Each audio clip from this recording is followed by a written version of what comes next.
Hello everyone, welcome back to my YouTube channel. It's me again, Eliasar.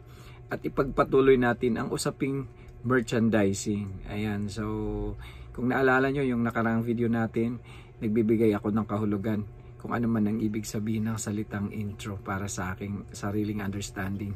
And for today's video guys, pag-usapan naman natin kung ano-ano nga ba ang mga basic na orientations na kailangan mong pagdaanan kapag pasukin mo na ang mundo ng merchandising. Pag-usapan natin yan in a bit after this quick intro.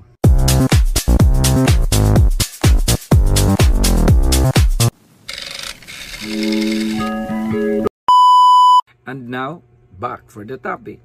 Ayan, disclaimer lang muna guys. Ang mga babanggitin kong basic na orientations ay base lamang po sa aking sariling experience during the time na nasa mundo ako ng merchandising. Ayan. So, sa mga kasama ko sa industriya, kung sakaling sumubra man ako, ayan, please comment down. At kung sakaling kumulang din ako or kinulang, please comment down pa din. Ayan. So, magbibigay ako ng 5 after kong babanggitin yung 5 orientations, saka ko naman ipaliwanag isa-isa. Okay? So, number 1 ay ang company orientation. Number 2 ay ang account orientation. Number 3 ay ang product knowledge orientation.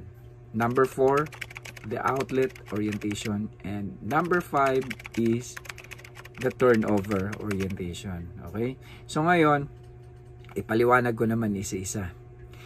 Ang company orientation guys, ito yung, para sa akin, ito yung kapag na-hire ka na, kapag natanggap ka na nila, i-orient ka nila about the background of the company. Siyempre, kailangan mong malaman ano ba yung company na pinasukan mo, the history of the company, kung sino yung owner, kung sino yung founder, tapos kung ano yung mission and vision ng company, ano yung rules and regulations nila, everything about the company. And mostly, ang facilitator nito ay ang HR staff nila. Okay? So, proceed tayo sa number 2.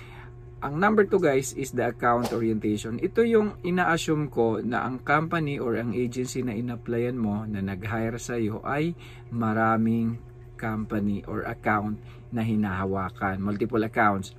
So, kapag natanggap ka, pagkatapos na may orient ka regarding the company, ito naman yung account naman. Kasi syempre, maraming accounts. So, hindi ka naman pwedeng i-orient ka lahat ng accounts na meron sila. So, particular doon sa account na hahawakan mo, yun yung orientation para sa iyo na kailangan mong pagdaanan. Kasi,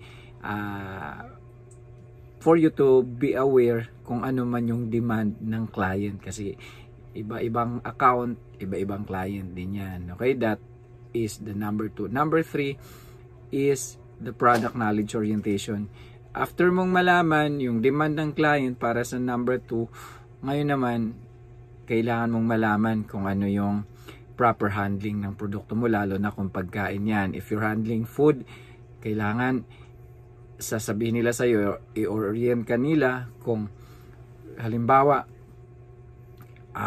ilang buwan ang expiration yan from the production date or manufacturing date hanggang mag-expire yan. Lahat na yan kung paano or kung ilang buwan yan i-pull out mula sa display sa shelves. Halimbawa 3 months before, kailangan i-pull out mo na yan. Yung mga ganyan. Tapos yung halimbawa paano ba yung proper receiving niya, kailangan ingatan mo siya, kailangan i-assist mo siya during delivery hanggang sa stocking sa warehouse, kung ano man yung pamamaraan ng pag-display mo sa shelves. Lahat na yan i-orient sa'yo.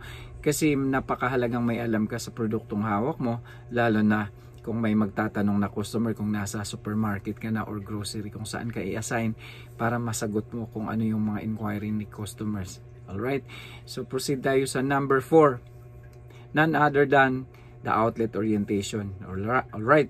Kasi ang outlet orientation, ito yung inano ko doon sa intro, no, na pag natanggap ka na-orient ka na doon sa una, pangalawa, ngayon naman mag-intro ka naman sa outlet, di ba? Tapos pagkatapos mong mag-intro, bigyan ka ng list ng requirements, merong mga outlets na upon submission ng requirements, kailangan mo magpa-schedule na rin or sabay na ng schedule ng orientation. Kailangan yan guys kasi on your first day, kailangan alam mo na ang gagawin mo. Hindi man doon sa actual sa loob ng selling area, at least pagpasok mo sa guard, alam mo na hindi ka na nila pwedeng pauwiin or sitahin na bakit hindi mo nasunod o hindi mo na-comply to. Nag-orient ka naman. Kasi halimbawa, sa mga supermarkets na kailangan on your first day, bordado yung damit mo, naka-closed pocket ka, ito yung kulay ng sapatos, etc. So kailangan alam mo yun. Kasi na-orient ka eh. Mahirap naman na mag-umpisa ka na hindi ka na-orient. Talagang wala ka doon. Kailangan ang orientation guys. Alright, so sana medyo na nakuha natin yan. Tapos ang pinakahuli, number 5 ay ang turnover orientation. May mga senaryo dito guys na pwedeng masunod, pwedeng hindi. Halimbawa dito sa orientation na to ay kasi turnover to eh. So maaaring halimbawa ako mag-start na ako sa outlet na yun, kung aabutan ko pa yung papalitan ko, halimbawa nag-resign siya, meron kaming turnover na 3 days. So for that 3 days guys, magkasama kami. Turnover niya sa akin lahat ng tungkol sa trabaho, kailangan niyang ituturo sa akin. 3 days man yan, 2 days man yan, or 1 day man yan. Yan yung scenario number 1. Number 2, maaaring hindi na kami nagpang-abot nung papalitan ko. Halimbawa, ako yung mag-uumpisa doon. Kung hindi man kami magpang-abot nung papalitan ko, maaaring ang coordinator ko ang sasama sa akin para siya yung mag-tour sa akin sa selling area. Samahan niya ako, ito yung area natin, ganyan.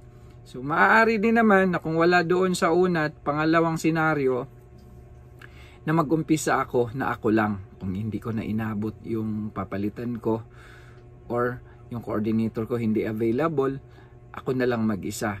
So, ang gagawin natin guys, kung darating tayo doon sa pangatlong senaryo, magtanong na lang tayo. Lahat naman pwede nating mapagtanungan dyan sa selling area kasi mababait naman ang mga yan. Wala namang personal ang trabaho yan. Kahit sabihin mong magkalaban tayo ng produkto, halimbawa, pag nagtanong ka, willing sila para i-assist ka at tuturuan kanila, lalo na doon sa mga first timers.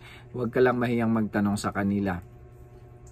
Okay, so sana may natutunan kayo guys. Napaka-importante na dadaan tayo sa orientations kasi ang orientations, ito yung pamamaraan para ikaw ay sasabing may alam na sa trabaho mo. Pag may alam ka na, doon ka na rin mahasa. Siyempre, doon ka magiging magaling. At kung magaling ka na, tatawagin ka, marunong ka na, diba? So lahat yan, magiging magiging knowledge mo yan, dala-dala mo yung mga katangian na yan. At syempre, pag magaling ka na, marunong ka, may alam ka, pagkakatiwalaan ka naman ngayon ng kumpanya or mismo sa outlet. Kaya napaka-importante na dadaan ka sa mga basic orientations na ito. So I hope guys na may natutunan tayo sa video na ito. At kung gusto nyo ng mga video na ito, na tulad nito, please subscribe my channel by clicking the bell button guys. Yun lamang po. Bye bye. Mali po din si Celiazar and you are watching Ellis Channel. Bye.